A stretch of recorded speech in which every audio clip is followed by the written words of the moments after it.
안녕하세요. 서초동 법무사 김철중입니다. 오늘 서울회생법원에 나와 있는데요. 개인회생, 개인파상, 그리고 이의신청, 빈면책 채권 이런 거에 대해서 가르쳐 드리겠습니다. 제가 좀 이동하면서 말씀드릴게요.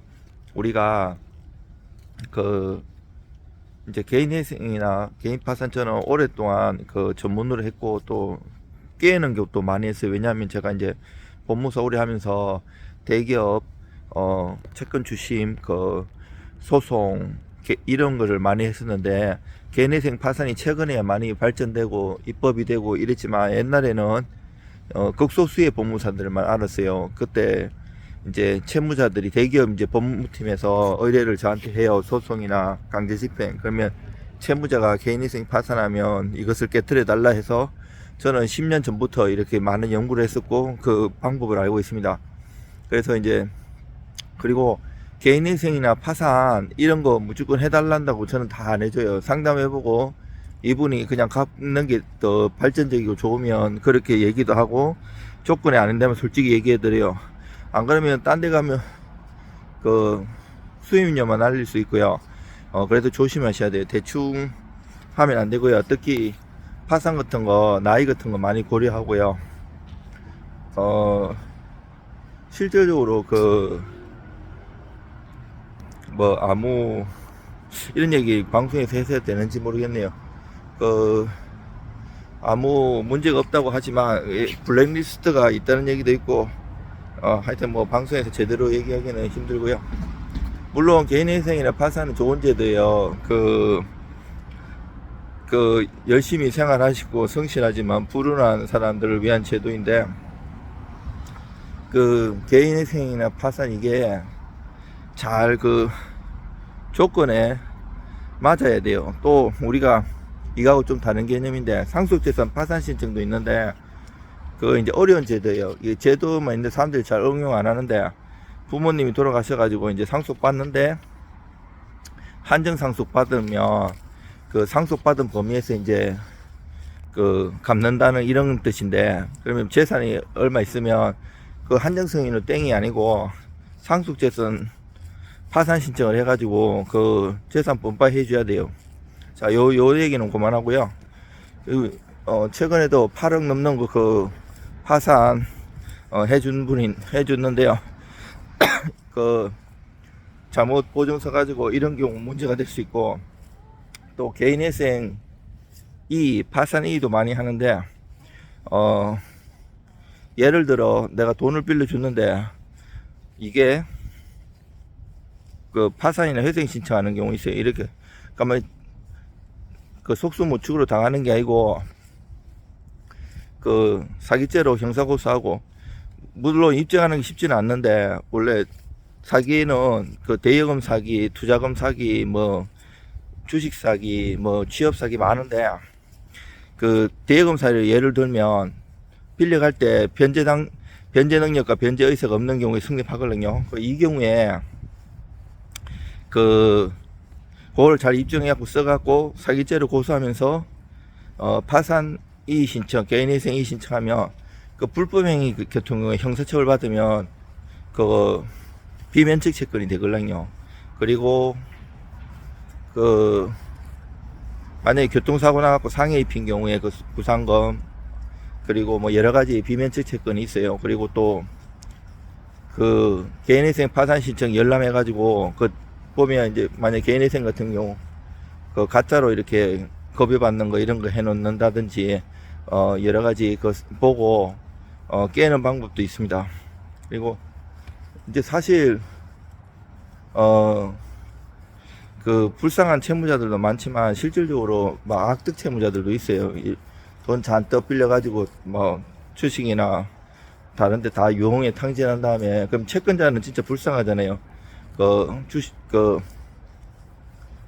이자 많이 준다고 속여가지고 돈 빌려가가지고 하면 그 사람 전 재산이고 돈이라도 좀 걷어발라고 그렇게 했는데 억울한 경우가 많기 때문에 불쌍한 채무자들은 도와줘야 되지만 오히려 또 불쌍한 채권자들도 도와야 된다고 생각합니다. 이 제도가 양날의 검인데 잘 조화되는 게 중요합니다. 쉽지가 않아요. 사실 세상 사는 것들이 다 때와 이유가 있고 모든 것이 있기 때문에 대충 그냥 제도에 이렇게 그냥 대충 상담하고 대충 뭐 이렇게 그 일 처리하고 이런 세상이 아닙니다. 정말 그 제대로 하지 않는다면 문제되는 것들이 많이 있습니다. 그리고 지금 또 경기가 많이 어렵잖아요. 전 세계적으로 지금 이스라엘 전쟁도 하고 전 세계적으로 주식 장도 안 좋고 채권 시장도 무너지고 부동산도 막 지금 무너지다가 다시 반등은 했지만 이거는 일시적 반등인 것 같고 저는 이제 부동산 주식 채권 이런 것도 오랫동안 많이 하기 때문에 시장 분위기를 읽을 수 있어요. 지금 경매 시장 같은 경우에도 하락 곡선에 그 일어나는 현상들이 나요. 무슨 말인가 하면 보통 이제 집값이 하락할 때는 집에 그 경매 받는 사람들이 보통 꼭 필요한 사람 한 사람 정도가 이렇게 단독 입찰하는데 최근 24일날 중앙지방법원 21개 법정에서도 대부분 20몇 개가 다 단독 입찰한 경우였고요. 한 개만 재건축 관련해 갖고 입주권 나와가지고 경쟁률이 좀 있었어요. 항상 조심해야 되고요. 특히 지방 물건 같은 거 조심해서 받아야 되고, 물건이 떨어질 때는 대출 받으나 기업 갭 투자해가지고 하락할 때는 답이 없어요. 여러 채 막 가지고 있는 분들, 사람들이 부러워할 것이 아니라 정말 조심해야 돼. 집 같은 거 수익형 상가나 또 딴 같은 것도 공부 많이 하고 권리분석 하고 물건 분석 제대로 하고 들어가야지 돈을 벌 수 있는 거지. 대충 해가지고는 손실을 엄청 크게 해볼 수 있어요. 특히 이제 부동산 같은 경우에는 단위가 크기 때문에 한번 손실되면 회복되기가 쉽지가 않아요. 그래서 공부를 많이 하셔야 되고요. 그리고 또 개인회생이나 파산 이런 것도 우리가 카드를 쓰는 것도 그리고 부채를 지는 것도 자기의 능력에게 맞게끔 제대로 해야지 대충 지금 당장은 편할 거라 생각해가지고 어디 사가지고 주식이나 어디 투자하다가 날릴 수도 있고 그러니까 항상 조심해야 되고요. 카드도 당장은 그냥 공짜로 쓰는 것 같은데 그래서 막 그 카드를 남발하고 나중에 갚을 능력이 안 돼가지고 문제가 많이 되고 젊은 사람들도 개인회생 파산 문의가 많이 오는데 진짜 이렇게 그 부채가 그렇게 많지 않으면 갚는 것도 좋아요. 그 은행이나 이런 연합회에 만약에 통보가 안 된다고 하지만 나중에 그 파산도 면책되면 없다고 하지만 그런 기록이 안 남을까요?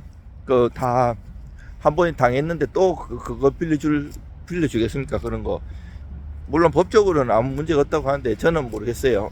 그리고 아무래도 자기가 열심히 살아가지고 더 벌 수도 있는 거고 여러 가지 제약보다는 제도는 진짜 내가 감당할 수 있는 능력이 안 됐을 때 하는 게 좋고, 그거를 이 제도가 있다는 것을 악용하고 이러면 내가 진짜 나중에 큰일이 닥쳤을 때 금융권에 뭐 대출을 또 못 받을 수가 있고, 또 파산 한번 하고 이제 기간이나 이런 게 또 있어야 되잖아요.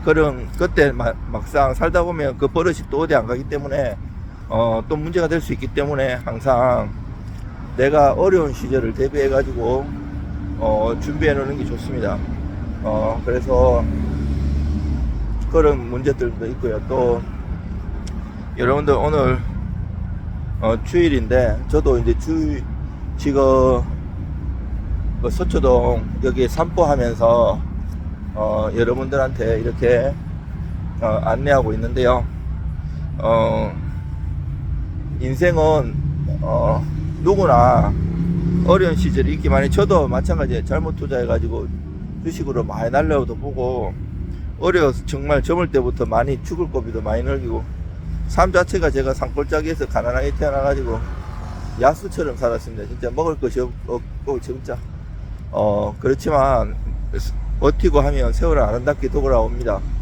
꼭 물질이 아니더라도 물질은 열심히 살면 어느 정도는 살 수 있고, 자기가 정신적으로 만족감을 느끼고 행복감을 느끼는 걸 마련하고 준비하면 좋을 것 같습니다. 항상 힘내시고요. 여러분들도 행복하셨으면 좋겠습니다. 어려운 문제가 있고 이러면 연락 주시면 상담해 드리겠습니다. 이상 서초동 법무사 김철중입니다.